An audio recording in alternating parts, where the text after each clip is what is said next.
বলছি, চলে এসেছি আবার একটা নতুন ব্লগ নিয়ে। আজকে কিন্তু আমাদের ফার্স্ট অ্যানিভার্সারি, মানে আগের বছর এই দিনে আমাদের বিয়ে হয়েছিল। এখন তো টান টান উত্তেজনা চলছিল আগের বছর।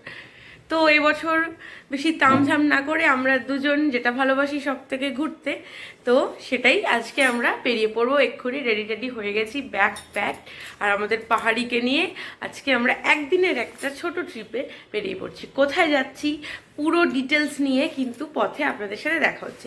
সবাই ব্লগের একদম সাথে থাকবেন, কেউ স্কিপ করবেন না ভিডিও, আর পুরোটা দেখতে হবে। তাহলে চলুন আমরা বেরোই, বেরিয়ে পথে দেখা হচ্ছে। আর আজকে কিন্তু আমরা ট্রেনে যাচ্ছি না, বাসেও যাচ্ছি না, গাড়িতেও যাচ্ছি না, আজকে আমরা যাচ্ছি বাইকে, আমাদের পাহাড়িকে নিয়ে।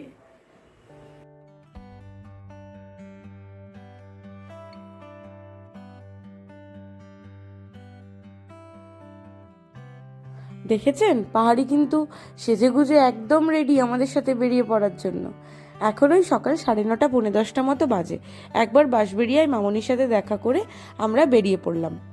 গুগল দেখাচ্ছে 3.5 ঘন্টার পথ, মানে 129 কিলোমিটার। দেখি আমরা কতক্ষণে পৌঁছাই। আমরা আজকে যাচ্ছি বাঁকুড়ার জয়পুর ফরেস্টে। তারকেশ্বর অবধি চলেই এসেছি। এখানে আবার রেলগেট পড়েছে, একটু জল জমে গেছে এদিক ওদিক, যেহেতু গতকাল বৃষ্টি হয়েছিল। কিন্তু রাস্তা মোটামুটি ভালোই, এখনো অবধি খারাপ রাস্তা পাইনি। খুব খিদে পেয়ে গেছে, এবার একটু ব্রেকফাস্ট করে নিতে হবে। এই যে বালিয়া কৈকালাতে আমরা দাঁড়িয়েছি সকালের জলখাবার খাওয়ার জন্য। লুচি, গরম গরম তরকারি দুজন মিলে খেয়ে আবার আমরা বেরিয়ে পড়লাম। এখন আমরা আরামবাগে চলে এসেছি। আরামবাগের পথ ধরেই কিন্তু আমরা বাঁকুড়া যাব। যদি কেউ গাড়িতে আসবেন বলে মনে করে থাকেন তাহলে আরামবাগ স্টেশন পর্যন্ত চলে আসতে হবে, তারপরে একটা প্রাইভেট গাড়ি নিয়ে নেবেন। 1 ঘন্টা 15 মিনিটের রাস্তা।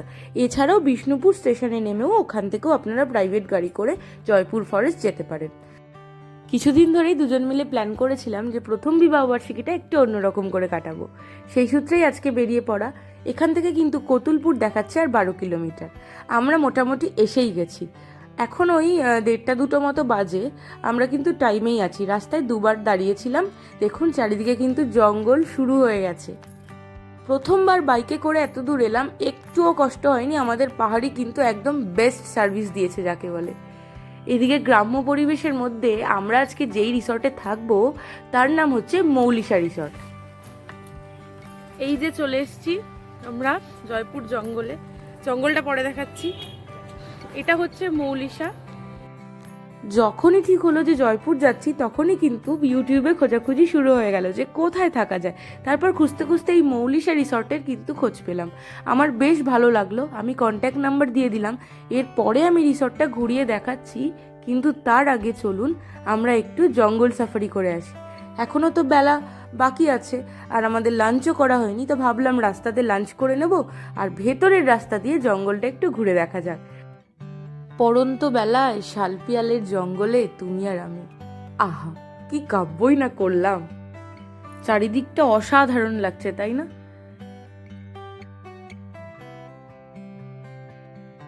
এদিকে আমরা দুজন তো ফাজলামো করতে করতে যাচ্ছিলাম।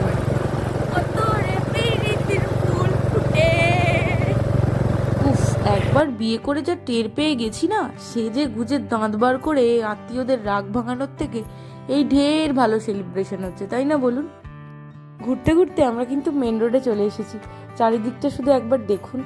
জঙ্গলও যে এত সুন্দর হয় সত্যি আমি আগে জানতাম না।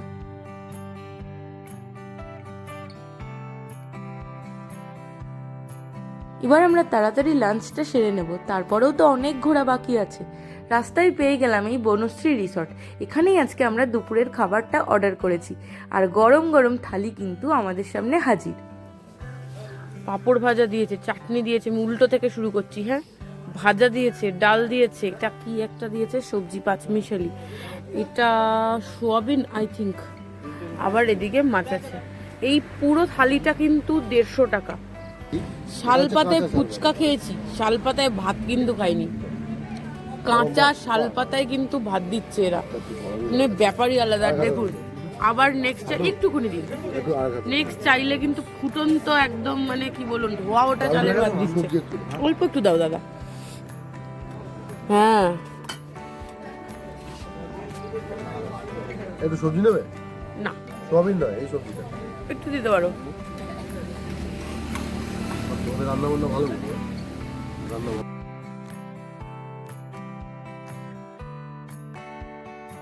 আর খাবারটাও ছিল অসাধারণ। 150 টাকায় খিদের মুখে দারুণ খাবার খেলাম। খাওয়া দাওয়া সেরে আমরা কিন্তু বেরিয়ে পড়েছি জয়পুর জঙ্গলের সব থেকে আকর্ষণীয় জায়গাটা দেখতে, সেটা হচ্ছে এয়ারপোর্ট। এয়ারপোর্ট, হ্যাঁ, আমিও শুনে এরমভাবেই অবাক হয়েছিলাম প্রথমবার। তারপরে শুনলাম দ্বিতীয় বিশ্বযুদ্ধের সময় নাকি এখানে একটা এয়ারপোর্ট তৈরি করা হয়েছিল। এই নোটিশ বোর্ডটাতে কিছু নিয়মাবলী লেখা রয়েছে, আর লেখা রয়েছে এই জঙ্গল জমি জমা সবটাই বায়ুসেনার আন্ডারে। সূর্যটা অস্ত যাচ্ছে, দেখুন কি অসাধারণ লাগছে। এখন আমরা যেখানে যাচ্ছি একটা লোক নেই, শুধু আমরা দুজন। ভেতরে নেট কাজ করছে না, ম্যাপ দেখতে পাচ্ছি না, এদিক ওদিক রাস্তা ভুল করতে করতে অবশেষে এসে পৌঁছে গেছি সেই ঐতিহাসিক এয়ারপোর্টে। এখনো কি সুন্দর মজবুত আছে শুধু দেখুন। জঙ্গলের ভেতরে একটাও লোক নেই, আমার তো বেশ গা ছমছম করছিল। তবে সৌরভ এখানে গাড়ি চালিয়ে খুব মজা পেয়েছে। আমরা একটু দাঁড়ালাম, এটা এতটাই লম্বা যে পুরোটা গাড়ি চালিয়ে শেষ করা যাবে না। এখন আমরা আছি হচ্ছে এই জয়পুর জঙ্গলের রানওয়েতে। রানওয়েটা ভীষণ বড়, ভিডিওতে সবাই দেখে নিয়েছে। তো আমরা তো সকাল থেকে গাড়িতে ছিলাম, বেশিক্ষণ কথা বলতে পারিনি।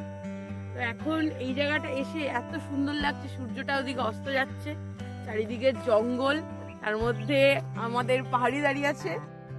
এদিকে আমাকে দেখুন, আমি তো মজাসে আছি। এই গা ছমছমে জনমানবহীন জায়গাতেও আমি ঠিক একটা সাইকেল জুটিয়ে নিয়েছি, আর এই গোটা রানওয়ে জুড়ে সাইকেলটা চালিয়ে যে কি মজা লাগছে।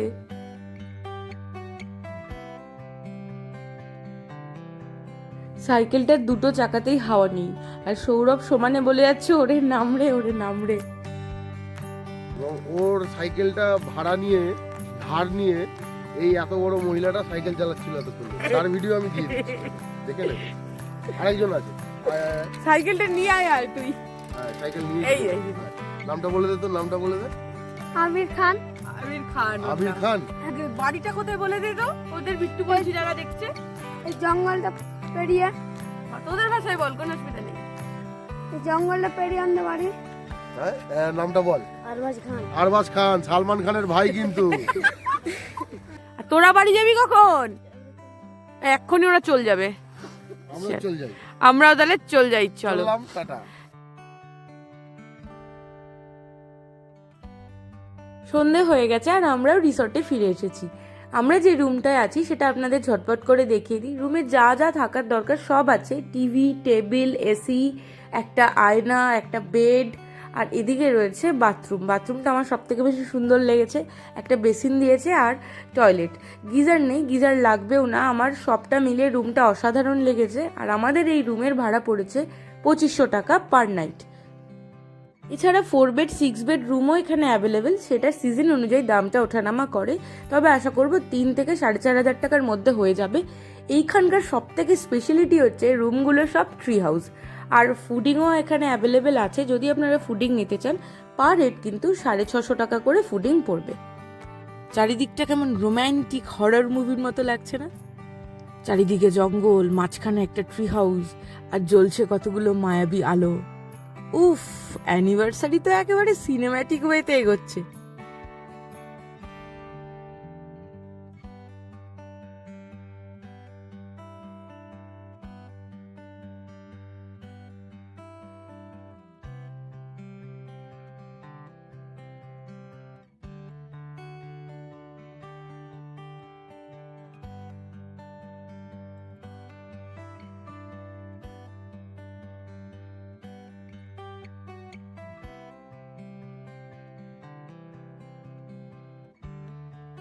এত সুন্দর করে সিনেম্যাটিক ভিডিও কিন্তু সৌরভ করে দিয়েছে, দেখে সেটা বোঝাই যাচ্ছে যেটা আমার কর্ম নয়।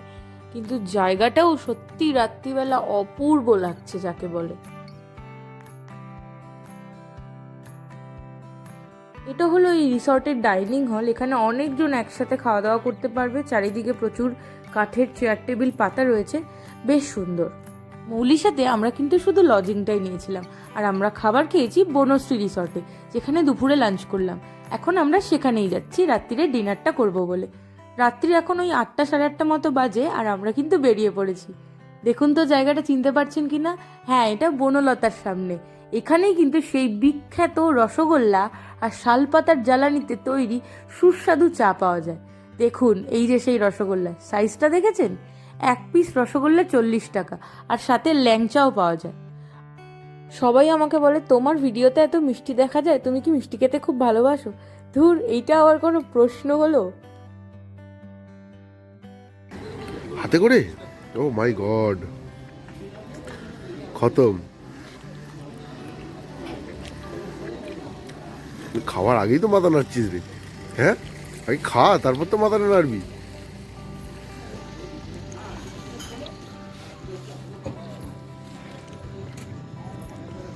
মজা পেয়েছো? Good morning from Moulisha. আমরা এখন আছি মৌলিশা রিসর্টে। কালকে এসেছি বুঝতেই পারছেন, আর এখন সকাল হয়ে গেছে। তো চারিদিকটা ঘুরিয়ে একটু দেখাচ্ছি আপনাদের কেমন জায়গাটা। আর হচ্ছে রাত্রিরের ভিউটা তো জাস্ট অসাধারণ ছিল, কিন্তু দিনের বেলার ভিউটাও, কালকে আমাদের একটু দেরি হয়েছে আসতে, তাই জন্য আমি কালকে শ্যুটটা করতে পারিনি। আজকে হচ্ছে দিনের বেলার ভিউটাও মানে জাস্ট ফাটাফাটি। এখন ওই সকাল 9টা মতো বাজে, আমাদের চেক আউট করার টাইম চলে এসেছে, কারণ আজকে আমরা যাচ্ছি বিষ্ণুপুর। বিষ্ণুপুর ঘুরে তারপরে আমরা কিন্তু বাড়ি ফিরে যাব। বিষ্ণুপুরের ভিডিও আসছে খুব তাড়াতাড়ি। আর এই মৌলিশা রিসর্টটা কিন্তু অনেকটা বড়, সেই পুরো জায়গাটা নিয়ে আমি একটা সিঙ্গেল মৌলিশার ভিডিও খুব তাড়াতাড়ি আপলোড করব। দেখতে দেখতে কিভাবে সময় কেটে গেল, কাল থেকে আজ পর্যন্ত সময়টা সত্যি খুব ভালো গেল। জয়পুর ফরেস্টে থাকার অভিজ্ঞতা কিন্তু আমাদের অসাধারণ। আমি সবাইকে সাজেস্ট করব, সময় পেলেই শীতের ছুটিতে একদিন অন্তত এই জায়গাটা থেকে ঘুরে যাবেন। যেতে তো মন চাইছে না, তবুও যেতেই হবে। তাহলে চলুন আজকের ভিডিওটা এখানেই শেষ করছি। পরবর্তী ভিডিও নিয়ে আসছি খুব তাড়াতাড়ি। ততক্ষণ পর্যন্ত সবাই বিন্দাস থাকবেন, বিট্টু বলছি, সাথে থাকবেন। আর আমার ভিডিওটা লাইক আর শেয়ার করতে কিন্তু একদম ভুলবেন না। Thank you.